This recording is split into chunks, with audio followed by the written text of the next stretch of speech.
Louvado seja nosso Senhor Jesus Cristo, para sempre seja louvado. Então, irmãos e irmãs, bom dia para todos. Bem-vindos a esse momento de reflexão da Palavra de Deus.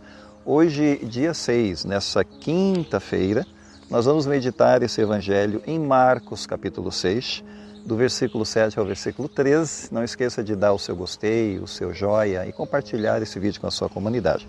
Vamos então iniciar a nossa reflexão da Palavra de Deus, ou seja, a proclamação do Evangelho. Proclamação do Evangelho de nosso Senhor Jesus Cristo, segundo Marcos. Glória a vós, Senhor. Jesus chamou os 12 naquele tempo e começou a enviá-los 2 a 2, dando-lhes poder sobre os espíritos impuros. Recomendou-lhes que não levassem nada para o caminho, a não ser um cajado, nem pão, nem sacola, nem dinheiro na cintura. Mandou que andassem de sandálias e que não levassem 2 túnicas. E Jesus disse ainda: quando entrardes numa casa, ficai ali até a vossa partida. Se em algum lugar não vos receberem, nem quiserem vos escutar, quando sairdes, sacudi a poeira dos pés como testemunho contra eles. Então os 12 partiram e pregaram que todos se convertessem. Expulsavam muitos demônios e curavam numerosos doentes, ungindo-os com óleo. Palavra da salvação, glória a vós, Senhor.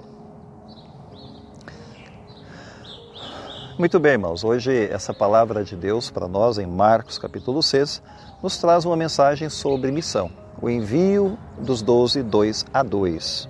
E aqui há uma lição sobre confiança, sobre simplicidade, enfim, sobre compromisso com o reino de Deus, que são pessoas que estão ligadas a Jesus e que vão falar do reino de Deus para as pessoas. Então, a missão é um chamado que depende totalmente de Deus. Primeira coisa importante a perceber hoje, que Marcos está nos dizendo, porque Jesus instrui a não levar nada pelo caminho, nem pão, nem dinheiro, enfim, nem sacola, mas só sandália nos pés e o cajado. Isso significa dependência total de Deus, confiança absoluta nele, porque a missão é de Deus. A missão não é exatamente deles, a mensagem também não é deles, a mensagem é de Deus. Ou seja, a dependência é a confiança nele. Então nós somos chamados a também fazer a nossa missão, dar o nosso testemunho desse mundo, da pessoa de Cristo. Cristo está em nossa vida, a gente dá Cristo para as pessoas. Se nós formos dar outra coisa qualquer para as pessoas, não vai preencher a vida delas de maneira suficiente, porque só Cristo pode dar sentido pleno e profundo à vida das pessoas. Então, a gente tem que deixar as preocupações de lado, né? Não preocupar-se demais, deixar também a ostentação de lado, que era a questão de levar dinheiro pelo caminho, enfim, né? Sacola. Deixar a ostentação de lado, ser muito simples na nossa vida e apresentar a mensagem de Cristo e a pessoa dele com muita simplicidade para as pessoas, porque o foco é a mensagem, o foco não é a pessoa do mensageiro. Embora se a pessoa for vaidosa demais, tiver muito apego a si, ela vai acabar se colocando até na frente da mensagem, o que é um perigo, na verdade, né? Então, existe aqui, na verdade, uma força de testemunho comunitária que a gente percebe, que Marcos está dizendo, quando Jesus enviou foi 2 a 2, não foi sozinhos. A missão não se faz de maneira individualista, porém 2 a 2. Quer dizer que é o testemunho comunitário aqui, a comunhão na missão. Porque se a gente caminha junto, se a gente vai junto 2 a 2, existe a possibilidade de haver os desafios, mas um vai estar com o outro, ao lado do outro. Uma pessoa vai poder apoiar a outra pessoa, enfim, vai poder compartilhar de maneira mais convincente esse evangelho, enfim. Porque Deus, quando envia Jesus, a ação é da Trindade também, que é uma comunidade de vida. Deus é unitrino, Pai, Filho e Espírito Santo que agem conjuntamente. Então tem um aspecto comunitário na personalidade de Deus, no caráter de Deus.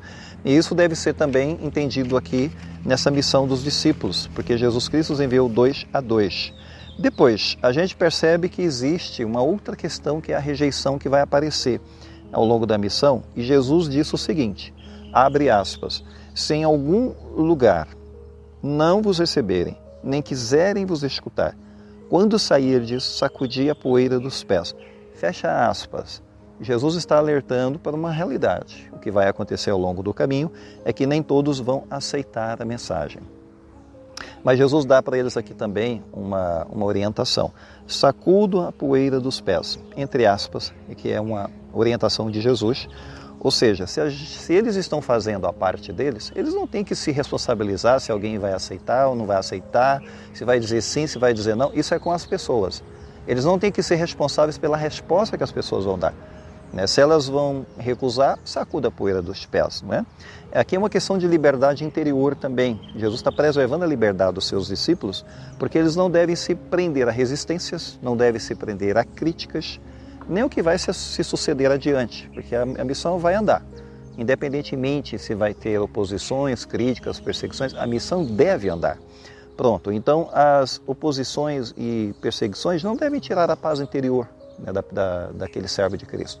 Se nós estamos fazendo o que a gente tem que fazer com liberdade interior suficiente, com consciência tranquila, então isso não deve nos abalar. Vai aparecer sim oposições, mas não deve nos abalar em hipótese nenhuma. Jogar a semente, porque ela vai germinar. E isso é de Deus, é com Deus. A gente percebe, portanto, que durante a missão eles vão perceber o poder transformador do Evangelho, porque eles vão ver as libertações, as curas, etc.